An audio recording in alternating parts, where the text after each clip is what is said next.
The world of the 1920s was all topsy-turvy, ups and downs. It's coming out of the Great War that saw millions of people die over basically nothing. We're coming out of a flu pandemic that killed 600,000 or so. The world is a crazy place to the people that lived through that time period. And then you get Einstein coming in and his theory of relativity. Now, I don't want to go into it because I don't quite understand everything that's going on.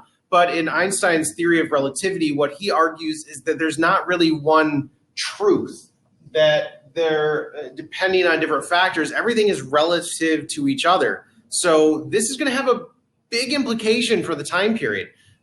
This is going to merge with ideas of modernism in art and culture. So in this idea of modernism, this new technology, this new science is going to cause breaks with tradition.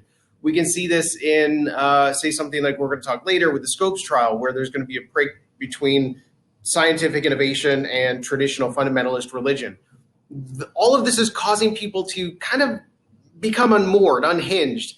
Then they look at the horrors of World War I, and artists are going to start rejecting what they thought it meant to be civilized. They start rejecting that old European concept of what art was truly was. Leonardo and Donatello and all the other Ninja Turtles, they're going to say that, yeah, they did great things, but we're going to reject that because if they thought that was civilized, we want nothing to do with it, because that led to World War I.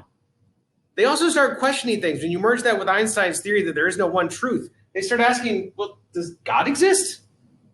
Is there any rational order to the universe, or is it all just chaos? Does progress even exist? They reject that old progressive era. They say, no, we're not doing that anymore. This is going to influence what's authors of what's called the lost generation. Not lost because they didn't know where they were, but lost because they were lost trying to understand their place in the universe. They rejected the old society. They rejected the consumerism of the modern society of the 1920s.